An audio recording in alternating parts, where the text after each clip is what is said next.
ನಮಸ್ಕಾರ ಸ್ನೇಹಿತರೆ. ಈ ಬಾರಿಯ ಬಿಗ್ ಬಾಸ್ ಮನೆಯಲ್ಲಿ ಆಲ್ಮೋಸ್ಟ್ ಜಗಳವೇ ಹೆಚ್ಚು ಹೈಲೈಟ್ ಆಗ್ತಿದೆ.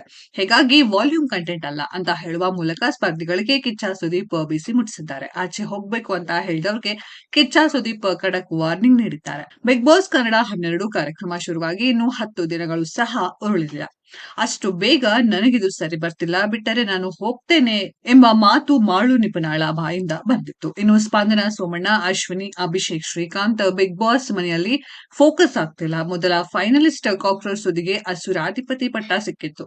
ಅದನ್ನ ಕಾಕ್ರೋಚ್ ಸುದ್ದಿ ಸದುಪಯೋಗ ಪಡಿಸಿಕೊಳ್ಳಿಲ್ಲ. ಇದನ್ನೆಲ್ಲ ಗಮನಿಸಿದ ಕಿಚ್ಚ ಸುದೀಪ್ ವಾರದ ಕತೆ ಕಿಚ್ಚನ ಜೊತೆ ಸಂಚಿಕೆಯಲ್ಲಿ ಸ್ಪರ್ಧಿಗಳಿಗೆ ಖಡಕ್ ವಾರ್ನಿಂಗ್ ಕೊಟ್ಟರು. ಅಸುರಾಧಿಪತಿಯಾಗಿ ಕಾಕ್ರೋಚ್ ಸುದ್ದಿ ನಿರೀಕ್ಷೆ ಮಟ್ಟದ ಪರ್ಫಾರ್ಮೆನ್ಸ್ ನೀಡಿಲ್ಲ.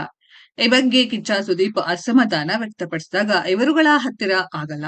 ನಾನು ಬಣ್ಣ ಬಳ್ಕೊಂಡು ಅಸುರ ಆಗಿದ್ದೆ. ಇವರೆಲ್ಲ ರಾಕ್ಷಸಿಯರು. ಅಶ್ವಿನಿ ಗೌಡ, ಶಿವಗಾಮೆ ಮಾತೆ ತರಹ, ನಾನು ಕಾಲಕೆಯ ತರಹ. ನಾನು ಸ್ನಾನ ಮಾಡಿ ಬರೋಷ್ಟರಲ್ಲಿ ಎಲ್ಲರ ಮನಪರಿವರ್ತನೆ ಮಾಡ್ಬಿಡೋರು. ಅದರಲ್ಲೂ ರಕ್ಷಿತಾ ಶೆಟ್ಟಿ ರಾಕ್ಷಸಿ ಅಂತ ಕಾಕ್ರೋಚ್ ಸುದ್ದಿ ಸಮಜಾಯಿಷಿ ನೀಡಿದ್ರು.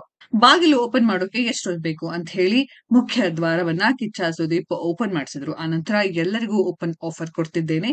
ಶೋ ಸೀರಿಯಸ್ನೆಸ್ ಅರ್ಥವಾಗುತ್ತಿಲ್ಲವಾದರೆ ಕಂಟ್ರೋಲ್ ಮಾಡೋಕೆ ಆಗುತ್ತಿಲ್ಲ ಎನ್ನುವುದಾದರೆ ಇದಕ್ಕೂ ನನಗೂ ಸಂಬಂಧ ಇಲ್ಲ. ನಾನು ಓಡಿ ಹೋಗ್ತೀನಿ. ನನಗೆ ಹೆಂಡತಿ ಮಕ್ಕಳು ನೆನಪಾಗ್ತಿದ್ದಾರೆ. ಇದು ಜೋಕ್. ಇಲ್ಲಿ ನಾನು ನಿಯಮಗಳನ್ನ ನನಗೆ ಇಷ್ಟ ಬಂದ ಹಾಗೆ ಮಾಡ್ಕೊಳ್ತೀನಿ ಅಂತಿದ್ರೆ ದಯವಿಟ್ಟು ಕೈ ಎತ್ತಿ ಈಗಲೇ ಕಳುಹಿಸ್ಕೊಡ್ತೀನಿ. ಇದು ಯಾರಿಗಾದ್ರೂ ಆಗಿರಬಹುದು. ಎಷ್ಟು ಜನ ಬೇಕಾದ್ರೂ ಹೊರಗೆ ಹೋಗಬಹುದು ಅಂತ ಕಿಚ್ಚ ಸುದೀಪ್ ಬಿಗ್ ಶಾಕ್ ನೀಡಿದ್ರು. ಸ್ನೇಹಿತರೆ, ಈ ವಿಡಿಯೋದ ಬಗ್ಗೆ ನಿಮ್ಮ ಅನಿಸಿಕೆಯನ್ನ ಕಮೆಂಟ್ ಬಾಕ್ಸ್ ಅಲ್ಲಿ ಕಮೆಂಟ್ ಮಾಡಿ.